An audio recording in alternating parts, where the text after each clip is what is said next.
Now I want to hand it over to the president of Ukraine, who has as much courage as he has determination. Ladies and gentlemen, President Putin. President Putin. We're going to beat President Putin. President Zelensky. I'm so focused on beating Putin, we got to worry about it. Anyway, Mr. President. I'm better. You are a hell of a lot better. Thank you so much, Mr. President. Thank you very much.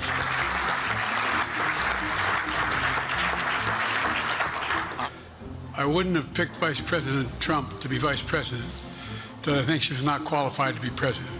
So let's start there. We got to just remember who the hell we are. We're the United States of America. Yeah. By the way, I'm proud to be, as I said, the first vice president, first black woman, served with a black president. And it goes on and on and on. In my 4+ years of doing this podcast, the Check Your Brain podcast, I have covered virtually every stutter, every stumble, every gaffe from one Joseph Robinette Biden, who at one time was the leader of the free world to the point of example exhaustion. And I'm going to do it again in today's podcast. I understand just a couple of months ago, as he left office, I did a Biden Byeden podcast, saluting the 46th president, but I'm going to do it again because it was announced over the weekend he was diagnosed with prostate cancer, stage 4 prostate cancer, a slow-moving cancer that if you were getting regular PSA screenings, probably could have been figured out many years ago, possibly a decade ago. Why is it that we just found out right as a book about the Joe Biden downfall is coming out by Alex Thompson and Jake Tapper just this week? Sounds kind of suspicious, don't you think? I'll get into that in today's podcast. Thank you for checking out this podcast. It is the Check Your Brain podcast. My name is Tony Mazur. Thank you for listening on Spotify and Apple Podcasts for free. Thank you for watching this on YouTube, X, formerly known as Twitter, and Rumble. And if you enjoyed this episode, there's more where all this came from on Patreon at patreon.com/Tony Mazur. You can subscribe for free if you want to. You're just not going to get more than one podcast a week that is for free, which is the one you are listening to or watching right now. The rest of it is behind a paywall for as little as $3 and as much as $10. I hope you enjoy that. I give you about 3 to 5 podcasts per week, all for the price of $10 and under at patreon.com/Tony Mazur, TonyMazur. So kind of shocking news that came out over the weekend, which I did cover earlier on Patreon. So some of you Patreon people are going to hear a little bit of overlap with what I discussed the other day. I'm going to go a little more in depth than I kind of just covered it. I talked a little bit about it from Sunday into Monday, but we know a little bit more as the week has gone on, so I figured I'd cover it again. So I apologize, Patreon people. I do have a lot more people listening for free. There's so many people who have podcasts are like, hey, and go subscribe for more. And I'm like, yeah, I'm fine with the free stuff. That's what a lot of people are with me. They listen to the free show and they don't subscribe, which is fine. I understand. I do the same thing. So yeah, Joe Biden has cancer. That's interesting because he's also had dementia for several years, and I've covered that at great length on this podcast. But it is interesting how this all comes out at a time when Jake Tapper is trying to sell a book. Well, here's an interesting clip where Joe Biden here is talking to none other than Jake Tapper about being transparent about his health. Now, I believe this is during COVID time, which is why they're separated through social distance. Remember, 6 feet of social distance. Boy, this is not going to make it to YouTube, is it? I got a couple of things I'm going to say. It might ding me on YouTube. But here's Joe Biden admitting that, hey, I'm going to be upfront. Hey, man, I'll be upfront and transparent about my health, man. Will you pledge that if you're elected, you will be transparent about your health, Yes. all facets of your health, with urgency so that we know? Yes, when it occurs, when anything occurs, anything can happen. Anything can happen. And so I guarantee you, I will be totally transparent in terms of my health and all aspects of my health. And when it comes to Donald Trump versus me, just look at us, okay? Just look at us. Who seems to be in shape? Who's able to move around? This idea of, slow Joe. Anyway, I shouldn't laugh about it because, anyway. I don't know. It seems to me that somebody was the amazing Kreskin there as far as Trump goes. And I understand they look at Biden. Looks like he's fairly in shape. He's relatively. He's on his bike all the time. He claims he's a runner or walker, what have you. He's in his 80s. He looks from the outside compared to Donald Trump, who's this frumpy 6'3" guy that doesn't really look like he's ever jogged in his life. He drinks Diet Coke all the time. His only exercise is golf. He eats Big Macs and garbage fast food. So you say, hey, man, look at next to us. We're like the same people, right? But people, anyway, man. But truth is, it seems like Donald Trump is one of those anomalies as far as his health. It's the kind of anomaly that you see from somebody who's been smoking unfiltered cigarettes for 80 years and never gets lung cancer. He seems to have those type of genetics where he can eat terrible fast food and it doesn't really affect him that much. The man turns 80 next year. Compared to Joe Biden, there's some people who look like a young 80 and others who are an old 80. Joe Biden is an old 80, and he claimed he was going to be transparent about his health. Well, I don't know if maybe he didn't know, but his doctors, when he went in for a physical, must not have told the press because, again, prostate cancer is a slow-moving cancer that if you are getting regular screenings, this should have shown up at some point, not last Friday. That's a little bit ridiculous, wouldn't you think? So here's his tweet. This is the original. We got a press release, but here's the tweet from the official Joe Biden account. Cancer touches us all. Like so many of you, Jill and I have learned that we're the strongest in the broken places. Thank you for lifting us up with love and support. And it's Joe and Jill and their cat. Remember Dr. Jill. What a bad doctor she is. She couldn't snuff this out a while ago. It's interesting. But there's a lot of people who are very skeptical of this Joe Biden cancer thing. That he's just making his rounds. He did The View. I'll play that in a little bit. And he's going around trying to counter the Jake Tapper book by going like, oh, man, I'm still around, man. I'm around. Anyway, my wife's going to finish my sentences, my sandwiches. And not sandwiches, not anyways. Well, anybody who is fairly accredited as far as being in the medical industry could have told you that he's probably dealt with this upwards of at least 5 years, probably 10 years. So here's the bombshell that Ezekiel Emanuel had to say over the weekend, or actually on Monday on Morning Joe. This prostate cancer has spread to the bone that he could have had it for up to a decade, but certainly it's likely, would it be fair to say, it's likely to have had this for at least several years? Oh, more than several years. You don't get prostate cancer. I just want to stop you. So this is not speculation. If you have prostate cancer that is spread to the bone, then he's most certainly, you were saying, had it when he was president of the United States. Oh, yeah. He did not develop it in the last 100, 200 days. He had it while he was president. He probably had it at the start of his presidency in 2021.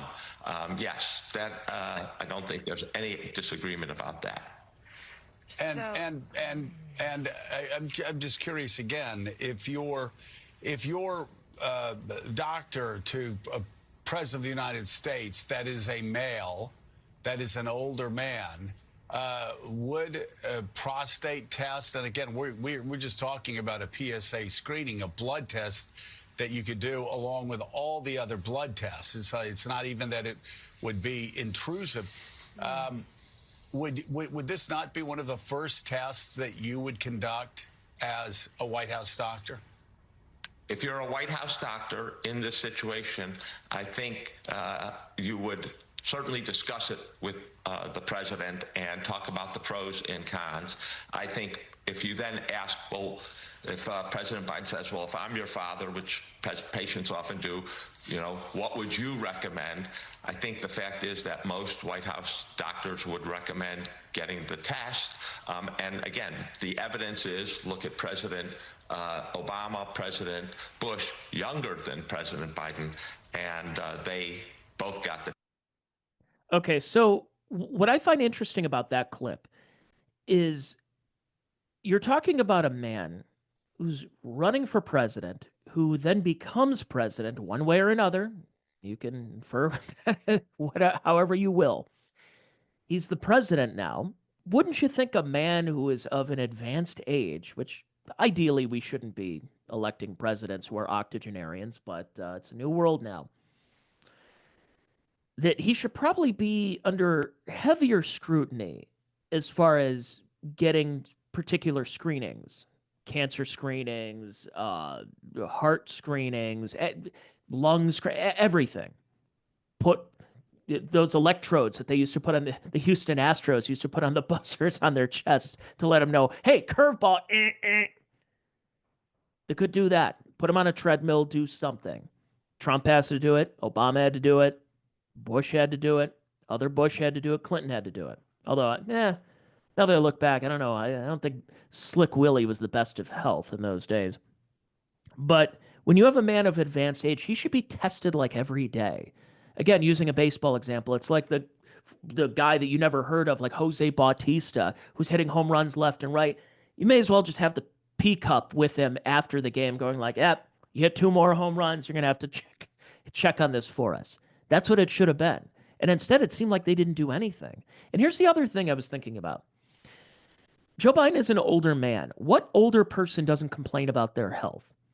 I'm 37. I'll complain if my back's hurting me or if I have some kind of issue. I'm not it's not psychosomatic with me. If I have pain, I'll be like, yeah, man, foot's bothering me. I think I turned my foot when I was walking the other day. But I'm not going to dwell on it. But old people dwell on it. That's all they talk about. It's either somebody died, their health is in jeopardy, or what medication you're on. That's basically the 3 things old people talk about. You're telling me Joe Biden never discussed this, never felt any type of pain? I don't know what prostate pain feels like. I hope not to feel that way, but I am nearing 40, which means I'll probably end up having to go get some kind of PSA screenings in the next couple of years to make sure. You never know. You got to go get checked when you're getting your physical. How does Joe Biden, I understand they say, well, after a certain age, they just basically say, whatever, you're too old. We're not going to go through that. But maybe for a normie 80-year-old, what about the president of the United States who's 82? Who, if he were to have run in 2024, did not do that debate against Donald Trump in late June of 24, and let's say he won. They were saying in that Jake Tapper book that he may have needed a wheelchair. Well, that's interesting because wouldn't you think if somebody's dying of cancer, a little FDR type, maybe Edith Wilson type, that, he might need to be wheeled around in a wheelchair. That seems to me that there was some knowledge about his health issues for a long time, and not just the mental health. But I'll get into a little bit more of the mental thing because I'm wondering if they go hand in hand. So Joe Biden did mention something weird. You probably remember this clip. You probably heard it in the last couple of days. Joe Biden, 3 years ago, said something about him having cancer. And this was confusing to a lot of people who are like, wait, what? I know I did it on this podcast. I said, wait, did Joe Biden just admit that he has cancer? What? And they said, oh, no. He just had a couple of cancer cells removed from his skin. Delaware. He was at Rehoboth Beach. He was on the beach. He was getting a little too tan. He was getting a little too much of a Snooki-like tan on the beach. So, they had to take a couple of cancer cells. It's no problem. But I don't know. Maybe he knew something and the dementia just let the truth come out. And because it was a 4-lane highway that was accessible, my mother drove us, and rather than us be able to walk. And guess what? The first frost, you know what was happening? You had to put on your windshield wipers to get literally the oil slick off the window. That's why I and so damn many other people I grew up have cancer. And why for the longest time, Delaware had the highest cancer rate in the nation. I see he's doing the Dark Brandon with the aviators. Oh man, you know, cancer. Yeah, Delaware. Put my aviators on. But that wasn't the only time he had some weird health issue. So again, that was 3 years ago. That's 2022. He's may possibly be admitting that he actually had cancer then, which makes sense because if you have prostate cancer in 2025 and it was just diagnosed and it's going to the Gleason scores at 9 and all of this, it seems to me he, as he is giving this press conference, has cancer. Now, granted, we all have cancer cells in our body, but our antibodies, we build them up and we get to have that taken care of when you build up a nice immunity in your body. But Joe Biden is an older man. He was just a pube under 80 in this clip. So, yeah, he's probably living with it. He may have told the truth. Then there was that weird situation last year. So after I played that thing at the beginning where he's like, oh, you know, I'm the first vice president, the first black vice president, blah, blah, blah, blah, blah. Not long after that, 2 days after that press conference, Donald Trump got shot in the ear. I'll get to that later on because there are still conspiracy theories that people are floating on about that. But not long after that, it really just seemed like after he recovered from, and then you're going into the RNC that week, that Joe Biden was basically dead in the water. He was dead in the water after the debate, then the shooting, then the RNC, and then all of a sudden Biden is having some strange health issues. There was that video of him walking up Air Force One where he looked like, just truly looked like death here.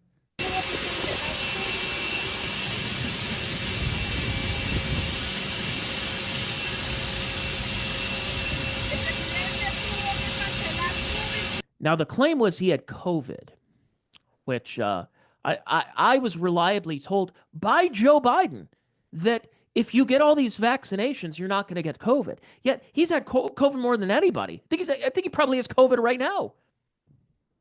All right, man, we get the shots, you get these vaccinations, you're not going to get COVID.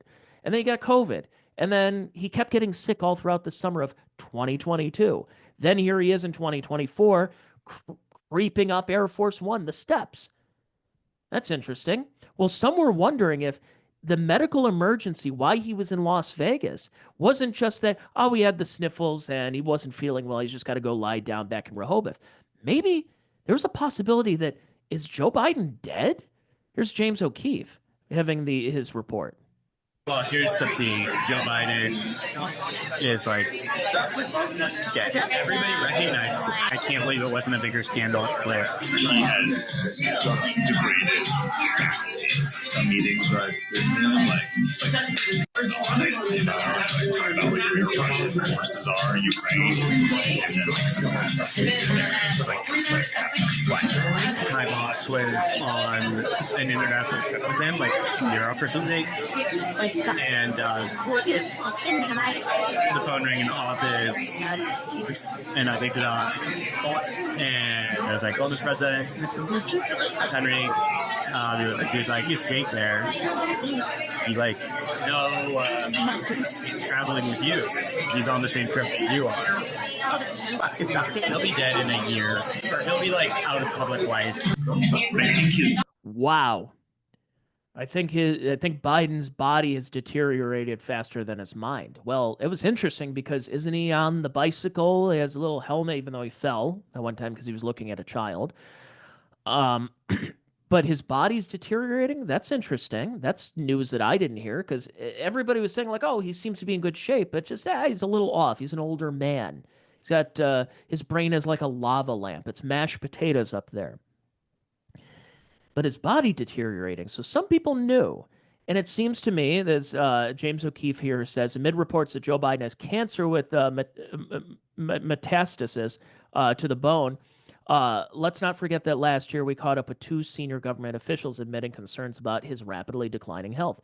Henry Appel, a National Security Council advisor and a former spy, said Joe Biden is dead. He can't say a sentence.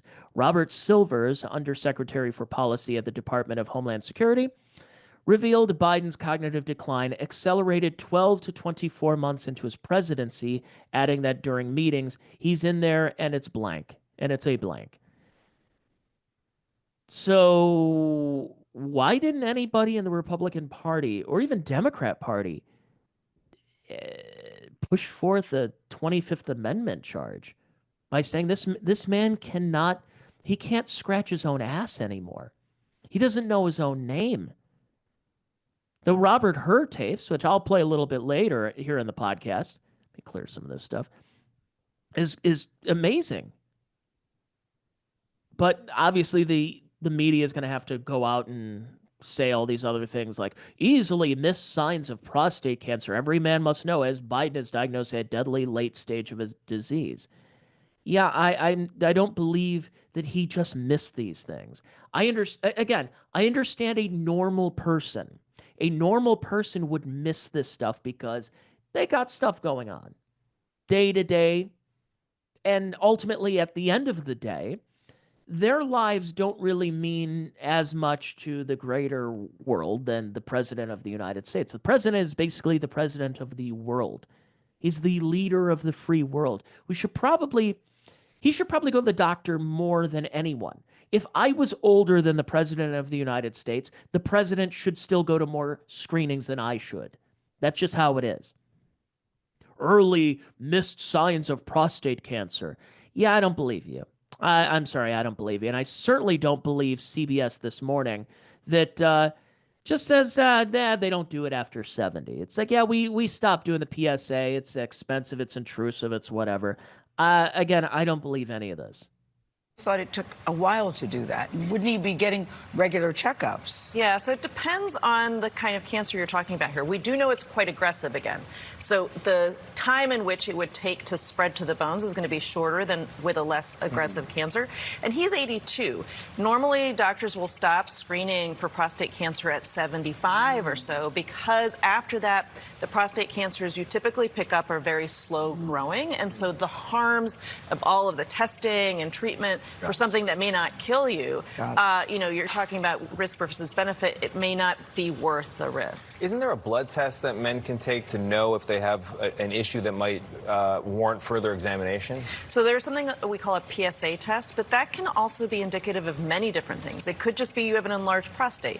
Maybe you have a low-grade infection in the prostate. There are many things that can cause that, and so this is, again, why after a certain age, doctors will typically stop screening for prostate cancer. Wow. But in his case, it's not screening. It's important to emphasize this was diagnostic because he had urinary symptoms, and so there was a reason to do more testing.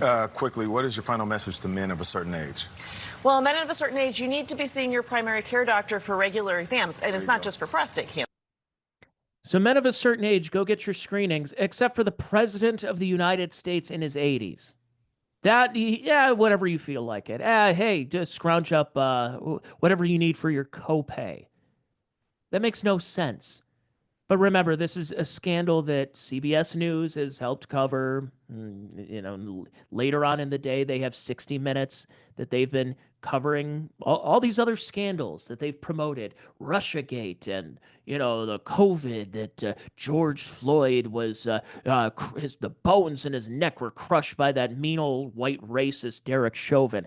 All these other hoaxes that they've perpetrated, yet they continue carrying water for the Biden administration, for the deep state, for the regime, and it's just more proof of this. Here's one doctor who is not buying any of this, and that's Dr. Drew. Now, you could say, oh, Dr. Drew, he's the radio guy from Loveline. Oh, he's the celebrity rehab guy. He's still a doctor. And Dr. Drew has actually been pretty red-pilled since the COVID shot stuff. And he's actually come out and been pretty, I guess you could say, based on a lot of these topics. And he was on, I believe, Dana Lash's show and said this is absolutely impossible for him, for this whole scandal to be brewing, and that we just found out a couple of days ago that the former leader of the free world up until a couple of months ago has stage 4 prostate cancer. Former President Biden's diagnosis. So out of 1 out of 10 on the Gleason scale, he's got a 9 in terms of it being aggressive. It's metastasizes in his bones. Yes. That sounds very serious, but it also is that indicative of it being a long-term problem? What does that tell you when it's at that stage? If it were some man that walked into my office who hadn't been evaluated in 5 years, and I found an elevated PSA and a nodule on his prostate, and lo and behold, we biopsied, it's cancer, we do a bone scan, we find mets.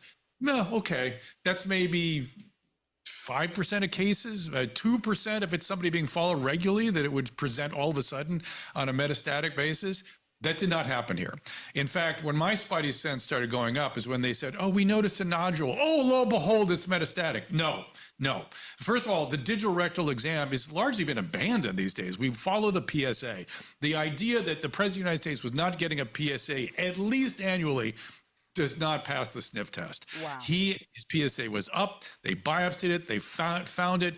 I don't know if they treated it or not initially, but one of the really interesting aspects of treatment of metastatic prostate cancer is the stepwise approach includes what's called androgen deprivation therapy, for which the common side effect is cognitive slowing, muscle loss, falls. Lo and behold, we have certainly seen that in the last 2 years. That's interesting because some are wondering, did Joe Biden's dementia, and it's pretty obvious, he had, whether it was Parkinsonian dementia or just straight old OG dementia, but could this lapse in his mind have been sped up because of the cancer, or maybe vice versa? How would that dictate how he and his medical team make a decision about the treatment options? I think he's not my patient, but if I had a patient like him with all the medical stuff that he has, including whether it's the physical or the mental, you really have to take that into account because all these treatments do have potential side effects. One of the biggest side effects that I see in my patients that get these hormone treatments could be cognitive changes. So you have to kind of balance that. People can also get issues with fatigue and weight loss. But when he has stuff in his bones, he's also at higher risk for fractures. So it is a very sensitive conversation. But initially what we do is we try to get very aggressive in the treatments, and then either we pull back if he's not responding or if he's getting symptoms. But initially, it's a very aggressive intervention. It's like, all right, let's see what we can do. Yes, there's side effects, but right now, if it is in his bones, if we want to extend his quality of life or extend his life, then perhaps firing all the missiles in this case may be the better way to go, and then kind of retract as we need. So that's interesting because I have talked about this on a couple of occasions that, and I did so in the Biden podcast I did a couple of months ago now. When Joe Biden was endorsing Hillary Clinton at the 2016 DNC, whether it was July or August of 2016, and he's up there on stage and he's being kind of Joe being Joe, and he's been in the public eye for half a century. He has the charm of a used car salesman. He's the guy that when you shake his hand, you're like, wow, that guy he looked me right in the eye, gave me a firm handshake, and all of a sudden your watch is gone. He's that type of guy. Never really accomplished anything significant. His two things that you could say that he did that were of any type of significance were the Anita Hill hearings, how'd that go, and the crime bill of 1994, which he had to apologize for. So you're 0 for 2, Joe. You did virtually nothing. You just hung on long enough. You were a good enough Democrat that they said, hey, you're going to be the white face for middle America as we push this radical half-black man for president in 2008. So he would always spout off every so often, and it was just always met with, that's Joe being Joe. He's Uncle Joe. He just says things. What's the big deal? Yeah, he just shoots from the hip, but that's what his nature is. That's who he is. But then it started happening a little bit more. And I noticed Joe Biden in term 1 of Barack Obama from 2008 to 2012 was a little bit more active. Remember the big effing deal after Obamacare? And then after 2012, you kind of saw Joe getting pushed off to the side into the broom closet. And it was more about Obama and his woke team that they were truly assembling, which is how we have been dealing with this post-Obama wokeism the last couple of years. And hopefully we're on the other side of it soon. But I remember it in 2016 when Biden endorsed Hillary Clinton. And he's there going like, hey guys, we need to endorse Hillary. You know, she's going to win. She's going to beat that orange man. Don't worry about it, man. Then a couple of years later, between 2016, which was again late summer of 2016, into 2019. He's there at that pool in September 2019 in Wilmington, Delaware, with all these black people around, and he's like, "Hey man, had a corn pop. Hey, corn pop was a bad dude, man. You had a shiv, and and I had all these guys around there. Kids were playing with my leg hairs, would flop up in the pool, and they put it down and flop back up again. Oh, the funniest damn thing." And I remember going, whoa, whoa, he's lost a step. And not that he really was that on the ball. He was just, again, a slick talking used car salesman type of politician back in the day. But then by 2019, I'm going, they're not really going to run this guy, are they? He ran for president because he said that Charlottesville is what prompted him to do it. I saw him racist in Charlottesville. I said, by God, I can't let them run, let Trump run president again. And consistently, he was finishing in third, fourth, and fifth in the early primaries. Then all of a sudden, around COVID time, weirdly enough, James Clyburn calls all the Democrats, calls Bernie Sanders, Amy Klobuchar, Pete Buttigieg, Elizabeth Warren, all of them together and says, we're supporting Joe Biden. And everybody did the, say the line, Bart, did the Millhouse. I support Joe Biden for president. He should beat Donald Trump. Blah, blah, blah. Say the line. Say the line. That's what happened. And I'm going, they're really going to run this guy. And it was perfect for him. He's in his basement. He gives pre-recorded interview, not just pre-recorded, but the talking points are sent to him. He's did that interview with that NPR station in Wisconsin, of all places. And of course, he goes off script, and then they have to say, hey, remember that thing he was talking about Negroes? Can you take that out, please? That like in that area, and stick to what we sent you and what he was reading. Because then when he went off script, please delete that. Not that NPR ever had journalistic standards anyways when it came to Democrats. But it was a perfect storm. Biden didn't really have to do anything. He didn't have to campaign. The only campaign outdoor things he was doing were people were in hula hoops, and there were as many hula hoops as you would see in the rings for the Olympics. And it was a couple of people. They were socially distanced and wearing their masks, and can't wait to roll their sleeve up and get their vaccine, but not Trump's vaccine, but the vaccine that he had when he took over. But I just remembered over the years that the 2019 Biden was nowhere close to the 2016 Biden, who was nowhere close to the 2012 Biden, where he's being an obnoxious jackass next to Paul Ryan at the vice presidential debate. He had his kid. Look at his widow's peak.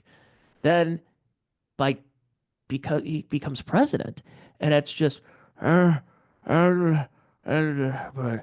anyways, where's Jackie? Jackie here. Where? My son Bo. My son Bo died at the Battle of Lexington. I tell you, brave man. Damn proud of my boy Bo. And it just continued. And now that I'm looking back on it, that period between 2016 and 2019 was probably when he was diagnosed with prostate cancer. Whether he knew it or not, that's probably when it kicked in. Because you really saw that rapid downfall from Joe Biden in that time.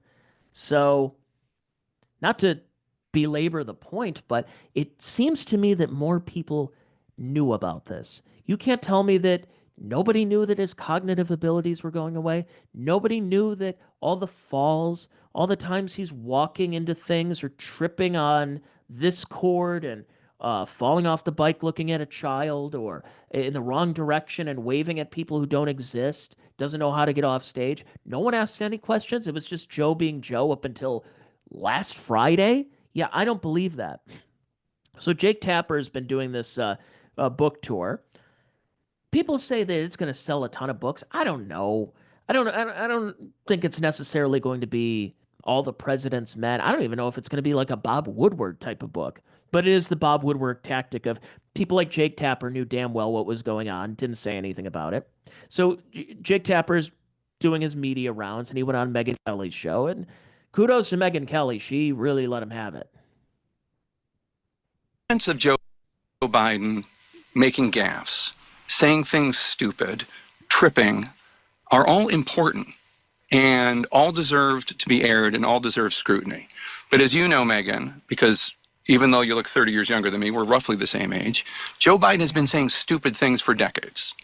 Okay, I get what you're saying, but this minimizes it too, because it was more than saying stupid things. But I'm telling you, like over here in my ecosphere, we were covering all of these. It wasn't just falling down; it was getting lost. It was some of the stuff you report in your book. We knew, and we were reporting on, like the multi-jump cuts in the videos of him, where it was obvious he couldn't get through a 1-minute take, so they had to use those. It was clear to us that he was using teleprompter, and there was some reporting on that at the time, all of which the White House was denying. Now, with the current White House, I have some connections. With the Joe Biden White House, I had none, but you did. You did. And so while... You've been in Washington 30 years, Jake. You guys, you and CNN have White House connections, but there was no effort, none, to get to the bottom of this. And now for you guys to write this book like there was a cover-up, it's like there was a cover-up and there was an attempted cover-up. It could only ever work if you allowed it, if the press allowed it. Some of us tried not to, and some of us were complicit. First of all, the Biden White House did not like me. Okay, I do not have great connections with the Biden White House. Well, clearly you have a lot of sources. You say you talked to over 200 sources for this book. This is after the election. You could have called and worked. No, that's the point, is that they were not being honest. That's the point. Of course they weren't being honest. Jake, you're a journalist. Your job is to find truth to power, right? We all can see it. If Megyn Kelly says it, if Tucker Carlson says and sees it, if Tony Mazur sees it, how can you not, Jake? Unless you are carrying water for the regime. Unless it's, you may not like Joe Biden, you may not like his administration and their tactics, but hey, at least he's not Donald Trump. That's the way many of them looked at it. So how did you not see it? Of course he did. They knew damn well what was going on. But the one thing about this book is it is opening up old wounds. And people like Hakeem Jeffries, not very happy about it, says that we shouldn't be going into the past. Thank you, sir. Given the revelations with President Biden's cancer diagnosis and the release of the her recording, why were Democrats not more open to talking about President Biden's age in 2024? My thoughts and prayers have been extended to President Biden. It's a painful moment for him and his family. It's a very serious diagnosis. My expectation that President Biden is going to meet this moment with the courage and resilience that he's consistently shown. Seems to me entirely inappropriate that at this moment in time, when President Biden is dealing with a serious and aggressive form of cancer, there are Republicans who are peddling conspiracy theories and want us to look backward at a time when they actually are taking health care away from the American people. No, as House Democrats, we're going to look forward. They literally... See, this is what's going on, is they don't want us to go back into the past, relitigate that, say that, oh, you knew. And they're like, yeah, it doesn't matter if we knew or not. We're looking forward. It's the Mark McGuire, like, I'm not here to talk about the past. I'm not here to talk about... Mark, we found that there was that bottle of Andro that was in your locker in 1998 during the home run chase. I'm not here to talk about the past. You were teammates with Jose Canseco back in the day, and he wrote in the book Juice that you guys were taking... I'm not here to talk about the past. That's what this is. So you're not going to go anywhere with these people. Glenn Greenwald says, because there's the headline from the New York Times opinion page, Biden is a scapegoat. The Democrats are the problem, from May 20th, 2025. Glenn Greenwald says, this headline is exactly right. The scandal about the years-long cover-up of Biden's cognitive decline. I should say cognitive, because otherwise, if I sound like Biden. Of Biden's cognitive decline is not about Biden's actions, but the actions of Democrats and their media allies who brazenly lied to the public to try to help him win the 2024 election. That's what makes it so intensely repulsive for Hakeem Jeffries and David Axelrod to demand everyone stop talking about this due to Biden's health. They're not protecting Biden as they pretend. They're exploiting Biden's cancer to protect themselves. I think that's a great take. because all of these have been scandals. Everything we've been bringing up, including the auto pen. Oh, okay. I'll probably talk about that here in just a little bit as to who is running this organization. But it is interesting, though, that it wasn't long ago, was it 2 weeks ago now, that when the news of this book by Jake Tapper and Alex Thompson is coming out, that Jill Biden, her Dr. Jill, I should say, I apologize, I didn't want to miscredential her, Dr. Jill Biden, brings her husband Joe onto The View, and he can't finish sentences here. This is embarrassing. Since you left office, there have been a number of books that have come out, deeply sourced from Democratic sources, that claim in your final year there was a dramatic decline in your cognitive abilities in the final year of your presidency. What is your response to these allegations, or are these sources wrong? They are wrong. There's nothing to sustain that, number one. Number two, think of what we're left with. We're left with a circumstance where we had an insurrection when I started. Not since the Civil War.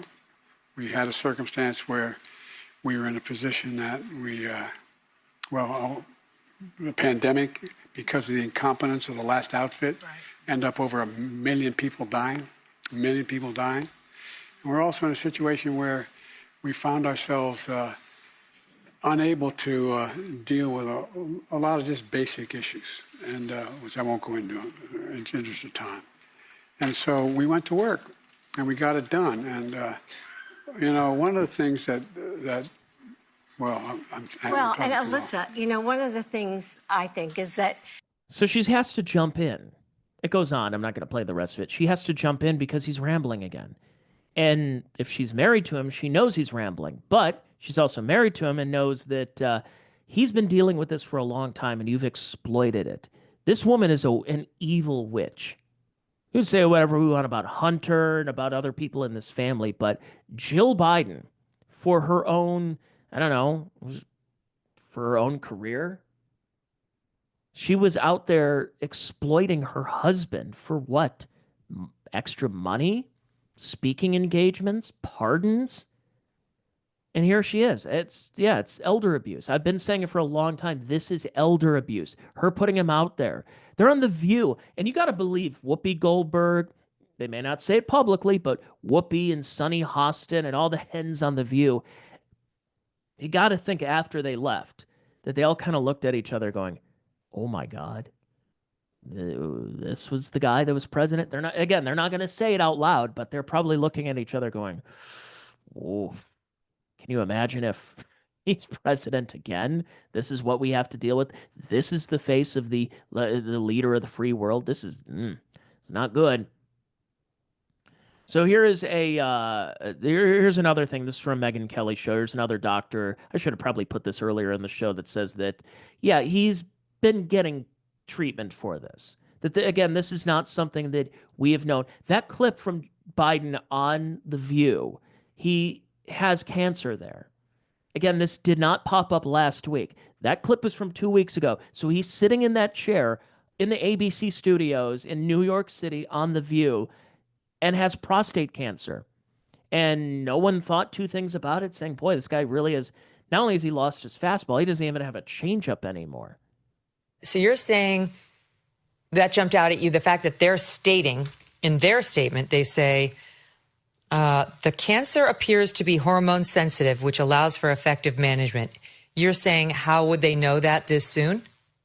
Right, exactly. So if he was just a week ago, they had the prostate nodule. Within a week, they did the biopsy and they got the disease. So very quickly, within 1 week, based on the story that they're telling, they've been able to do the staging part and find out if the cancer is spread to the bone or not. But you have to give the injections and see if the patient responds. We don't know what his PSA is. If the PSA starts to go down, then that's when you know that he's hormonal sensitive. I don't know how they will be able to give all of this information from diagnosis to treatment to all of that within 1 week. The story doesn't make any sense. The only way it makes sense is if it's a cover-up. So you wonder what is going on. Even liberal journalists are kind of asking questions, but also still carrying water for the liberal regime, like Chris Cillizza, formerly of CNN. Okay, hang on. Who was the president of the United States for 4 years and thought and ran for a second term, at which point he would have been in his mid-80s had he won and served. So that to me is a really serious conversation about how did we get to this point, given that there were a lot of signs that suggested that Joe Biden definitely should not have run for a second term. How did we get to this point? It's a media story. It's a politics story. It's a sort of transparency story. And again, I always say this, if the shoe was on the other foot, if Donald Trump, God forbid, had been diagnosed post-presidency with prostate cancer, and there were real questions about his acuity and his physical abilities while he was in office, do you think Democrats would say, let's just drop all of this? No, of course they wouldn't, because it's an important conversation to have, because we're talking about the President of the United States. So Donald Trump slowly walked down a wet ramp one day, and then he picked up a glass and he had two hands. And you had CNN and MSNBC panels all day long saying that we should invoke the 25th Amendment because this is clearly the sign of cognitive decline. He's picking up. That means that his motor skills are not there anymore, that he cannot pick up a glass from the cylinder and pick it up, when it was just one picture of it. And then he can drink, and I've seen him take a sip of his Diet Coke with one hand. It was no problem. This is a scandal. And to credit Chris Cillizza there, it's a scandal on many other scandals. And it's not just a political scandal. This is something that's going on that what aren't they telling us? What is going on? Who was president? This is the big thing. Actually, here's an interesting thing. I just saw this one just before I hit record. So why is this going on? Why is this? Who was running this? What happened to the auto pen? Remember that? The auto pen. So according to leading report from Representative Tim Burchett, breaking, staffers operating President Biden's auto pen were allegedly taking payoffs in exchange for pardons. What? The auto pen. Now, what was the auto pen? The auto pen was because Joe Biden probably couldn't pick up an actual pen, and we had all these bills we needed to get passed, and he's over there probably getting cancer treatments, probably sitting on the beach, probably sleeping. We don't know what he's doing, but he's not around, so we're just going to have his signature on auto pens and signing these things. Every day I'm seeing Trump sign executive orders, actually sign them, not auto pen signing, actually signing them with his hands, with those orange hands of his. Joe Biden had an auto pen. And it seems to me that, or I think it came out that some of those pardons at the end, the very last minute of his presidency on January 20th, 2025, that some of those were done via the auto pen. Who was signing them? Actually, who was president? Here's my conspiracy theory, which I think has some credence to it. Joe Biden in 2020 was a corpse of his former self, the absolute shell. James Clyburn said he's our best opportunity to run for president. And this was the idea of giving Joe Biden a gold watch. It's the retirement gift. Instead of what normal people do when they leave the factory, which he did in 2017 after when he was vice president, he leaves and goes off and does some ridiculous $1 million a year University of Penn teaching thing that I don't think he ever taught. I don't even think he ever visited the campus. And he had that one press conference in 2018 where he's like, well, we're going to hold up the funding for Ukraine unless the special prosecutor was fired, which was quid pro quo or quid pro Joe. That was going up, but you didn't really hear much from Biden for a couple of years until he started running for president. And I think the way the Democrats and James Clyburn and a lot of other smart Democrats looked at the field going, Pete Buttigieg is gay, And I don't know if we're ready for a gay president. And I think in 2025 into 28, I still don't think we're ready for a gay president like Pete Buttigieg. Kamala Harris, nah. I don't think America's ready for that. Not that they're not ready for a black person or a woman, but that particular sort of black woman. Amy Klobuchar, now she's busy throwing staplers at her staff. Elizabeth Warren, nobody liked Elizabeth Warren except for your liberal teacher friend. That was it. A couple of media people and your liberal teacher friend loves Elizabeth Warren. No one else did. And Bernie Sanders got screwed in 2016, and they screwed him again in 2020. And has kind of admitted that. He went on Andrew Schultz's podcast over the weekend. It was like, yeah, I thought they probably screwed me over. I guess that's what happened. Not gonna do anything. Bernie on his Stop the Oligarchy tour while he's gallivanting all across the country in private jets. Well, how could I get from Vermont to Sacramento? What am I gonna do? To take a train? Hitchhike? Yeah, actually, if you're complaining about the oligarchy, probably not a good look to jump on a private jet. Just my opinion. So I think they looked at the field in 2020, and along with COVID and then eventually the racial riots and the color revolution of the summer of George in 2020, that they said the only viable candidate to try to beat Donald Trump is Joe Biden. You may not like him, but we all got to rally behind him. And they did, and he won. He won in November of 2020. He won.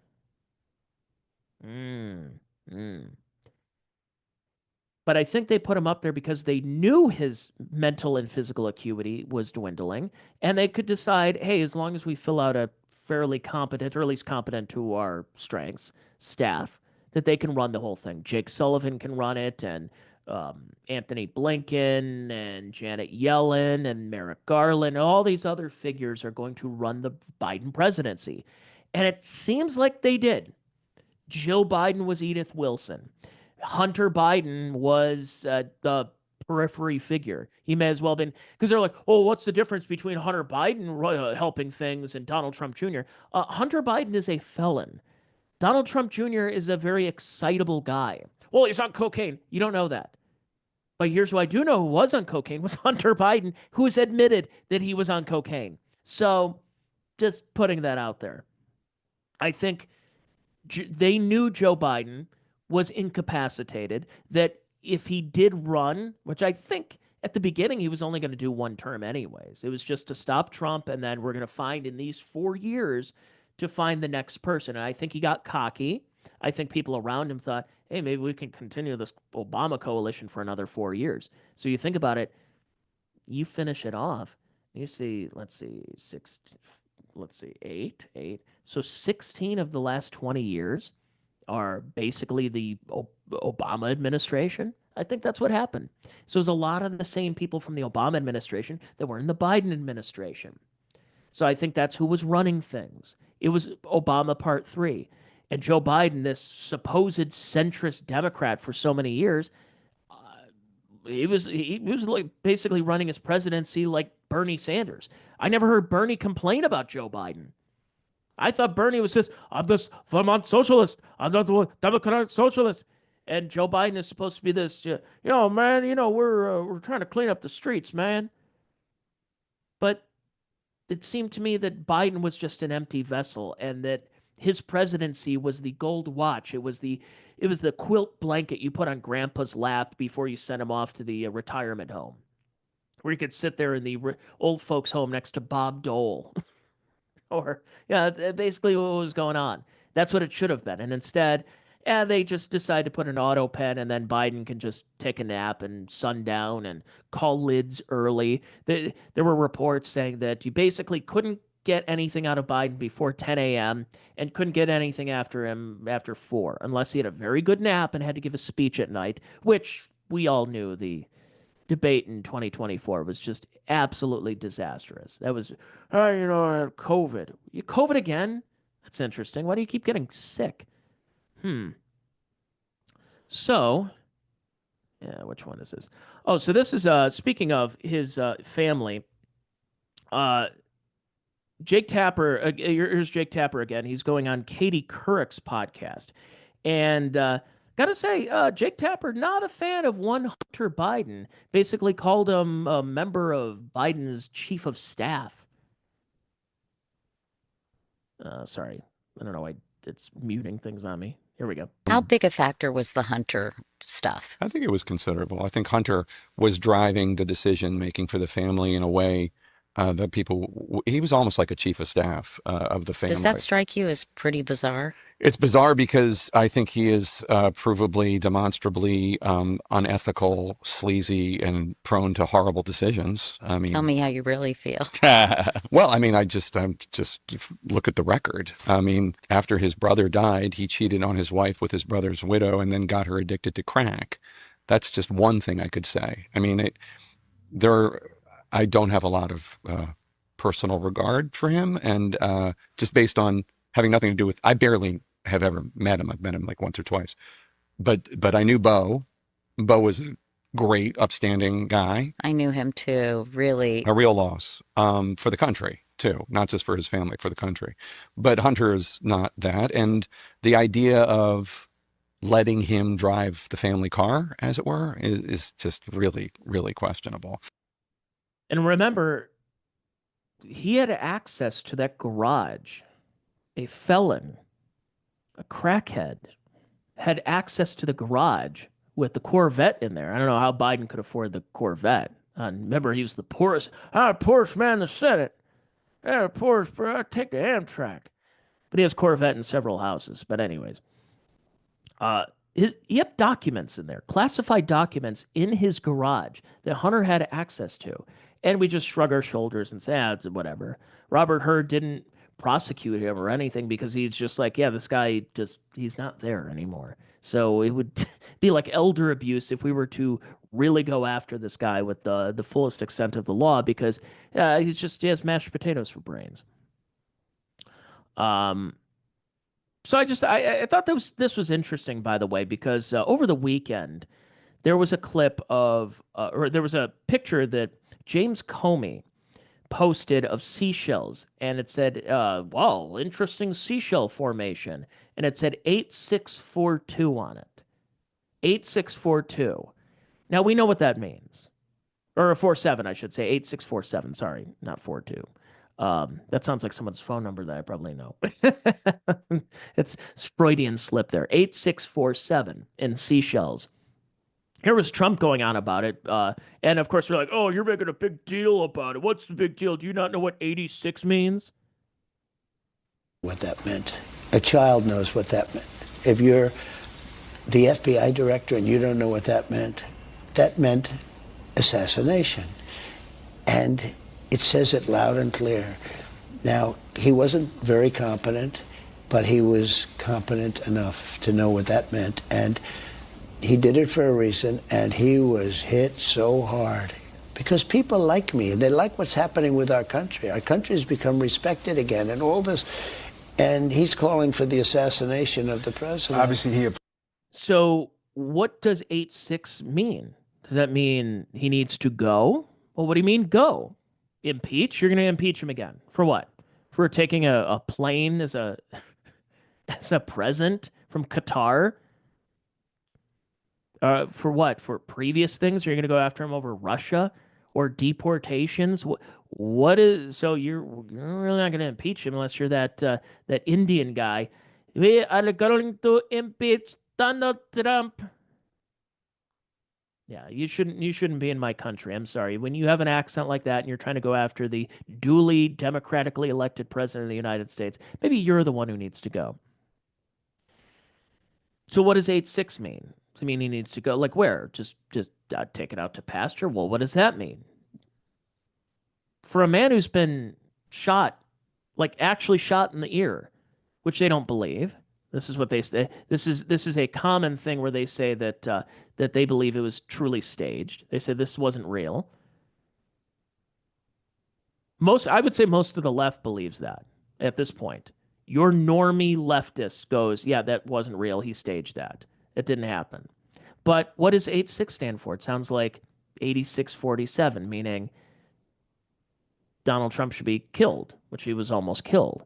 So they spent an entire weekend talk, because I think a lot of people, I saw what were those douchebags, the Krasensteins were the ones, they kept saying it over and over again. And I think more people kept saying it on Facebook and Twitter and other places because they're not going to go after all of us, are they? They're busy with the deportations and getting the Tren de Agua and what the Alberto, what's his name? The Garcia, Abrego Garcia. They're dealing with that. So they're not going to go after all of us with posting 8647. So they spent an entire weekend cheering on another assassination attempt of Donald Trump, the current president. Then all of a sudden, there was a 180 that now we have to respect the office because Joe Biden has cancer. How dare you not respect Joe Biden during this time of need? How dare you? This man is dying of cancer. Have you no heart? Have you no shame? Again, after 3 days of cheering on no one expects them to be consistent on this stuff. But then Democrats are also going out there and laughing at people who have cancer. You know, like the kid who was at the State of the Union, the teenager who wants to be a cop who had cancer, and they didn't stand for him. They didn't care about him.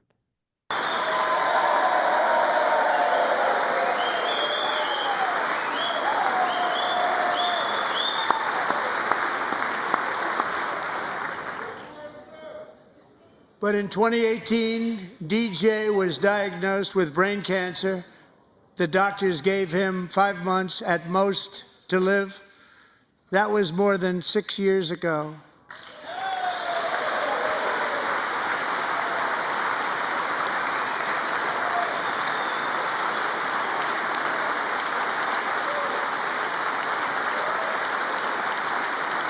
Debbie Wasserman Schultz. That's a wonderful. That's a real winner right there. Not standing for a kid with cancer because why? It's a political win for Trump. So again, what is your? Here are my. I'll put my final thoughts on this whole thing. Because I see a lot of Republicans, a lot of conservatives falling for this, going like, hey, you know what? Let's put our politics aside and say that we wish the best for Joe Biden, a healthy and speedy recovery. No, I don't really care what he does. I'm not wishing anything on him. I don't care that he has cancer. Call me unchristian, call me heartless. I don't care. Couldn't care less. Joe Biden 4 years ago wished people like me who refused to take the clot shot severe illness and death going into winter. Remember that? A winter of severe illness and death because I didn't take this experimental drug that I think I've had COVID maybe twice in that time frame. So twice in 4 years. Joe Biden got it twice in a month. And he's supposedly vaccinated and boosted. He's all up to date on his boosters. Doesn't promote him anymore. That's strange. But why should I care? Why should I care about Joe Biden? Same people. Do you honestly think if Donald Trump got his head blown off on TV last year, live TV, HD TV, all over the internet, if there's video of him getting his head blown off like a piñata, you don't think there's going to be parades? You don't think every bar in liberal areas is going to have an assassination party? They were cheering when he got shot. I actually know people personally who were clinking glasses. They were doing this, like, missed it by that much. Maxwell Smart. There's a lot of people who I saw a video of a woman dancing, and it's like, oh, here's me dancing to Joe Biden's cancer diagnosis. Oh wait, no, I'm sorry, that's somebody who was cheering on the second assassination attempt of Donald Trump. So yeah, spare me your tears that you need to be a better person because you're not wishing Joe Biden health.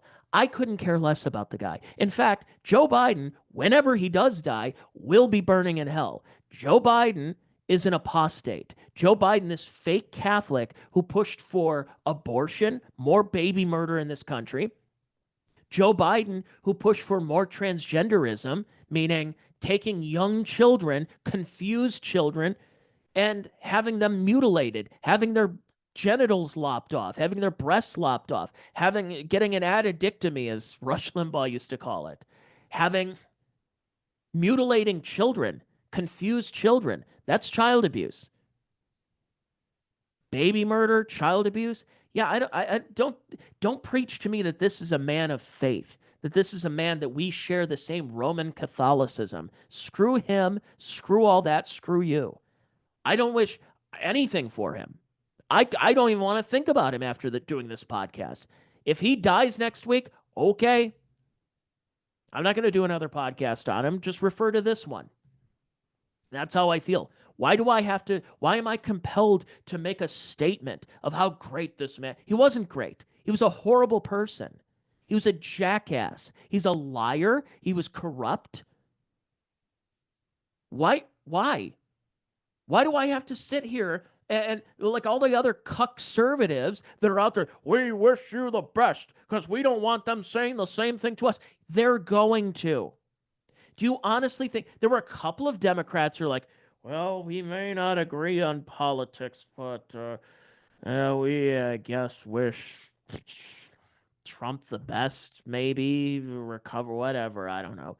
And then within 24 hours, they're back to saying Donald Trump is a threat to democracy. Somebody needs to take Donald Trump out. It's time to end this Donald Trump. It's all documented. I have podcasts on it. I did it. The free podcast. You can go back and listen to it right after. Let's see. July 13th. I think I put it out the 15th, July 15th of last year. Go through my whole archive on the Check Your Brain podcast of Democrats immediately, within moments, going back to saying he's a threat to democracy. What is a threat to democracy? What is a clear and present danger? That is an opportunity to inspire somebody to finish the job. So Thomas Crooks didn't finish the job, got his head blown off for the sake of it, even though, again, they claim it's fake. Very odd faking that they would go through that whole process. But you go through that whole thing, and then 2 months later, somebody who's a pro-Ukraine NAFO guy, this Ryan Rouse, I believe his name was, waited on Trump's golf course at Mar-a-Lago for, or Trump, not Mar-a-Lago, but Trump's golf course for 12 hours, trying to blow his head off while he's putting. That story went away. The other story went away. We don't ask any questions. So again, if any of those were successful, or if somebody tries to do it again, do you honestly think you're going to see your Democrat friends be like, guys, I understand that we get a little crazy with our rhetoric nowadays, but we wish the best for Donald Trump and his family, that Melania and Barron, and of course Eric and Tiffany and Ivanka and Don Jr. and all the grandkids, all of them, we wish them the best. No, they're going to laugh. They're going to have parties. So again, I'm tired of taking the high road when it comes to Joe Biden. As far as nullification goes, we're going to forget that he was ever president. Trump may as well be on term number 3 at this point. We're going to forget about what happened from 2021 to 2024. That was just a fever dream. That was just, had some, I don't know, I had mono. I don't remember that time. It was a blur. It went from 2020 and George Floyd and Black Lives Matter and January 6th all the way to, Trump's still president. No, there was a little gap. But they're going to try and make you gaslight you, make you forget about all that time. I'm not going to forget. And I'm not going to shed a tear when the eventuality that Joe is done. I don't wish it upon him. But I just don't feel bad that he has it. Call me a bad person. I'm not going to send well wishes to a guy who did not wish me any well wishes. So, sorry. That's how I feel. I do wish, if anybody, although I think he's hopefully learning his lesson, the news that Scott Adams also has the same cancer. You know, the Dilbert guy, the guy who predicted the Trumpism a couple of years ago. Now he mentions that he has the same cancer. Some of you have already guessed. so this won't surprise you at all. But I have the same cancer that Joe Biden has. So I also have prostate cancer that has also spread to my bones. But I've had it longer than he's had it. Well, longer than he's admitted having it. So my life expectancy is maybe the summer. I expect to be checking out from this domain sometime this summer. Now, wow, that is pretty morbid. But Scott Adams is like, yeah, I'm probably going to die soon, so see you guys later. Ugh. That's not good. I wish Scott Adams didn't do anything to me personally. A couple of odd takes, but also in that podcast he did admit about the vaccine stuff, and he's like, you anti-COVID vaxxers were right. I took it. I was wrong. Maybe you got turbo cancer. That's what some are wondering, if the people who are getting long COVID is just vaccine side effects, or turbo cancer they're getting from the COVID shot. I don't know. I'm not a doctor. Dr. Jill is, and apparently I'm a better doctor than Dr. Jill. Anyways, all right, that's enough for me for this week. Thank you, everybody, for checking out the free podcast. The rest of you, I'm going to get you something tomorrow on Patreon at patreon.com/Tony Mazur. Thank you for listening to the podcast. Thank you for watching the podcast on Rumble and X and YouTube. And thank you for listening on Spotify and Apple Podcasts and all the other podcatchers that I can't even name. So many of them out there, but thank you for listening to this. And yeah, I'll be back with a free podcast for you next Wednesday, and the rest of you on Patreon at patreon.com/Tony Mazur. We'll get something tomorrow. Bye, everybody. See you next week.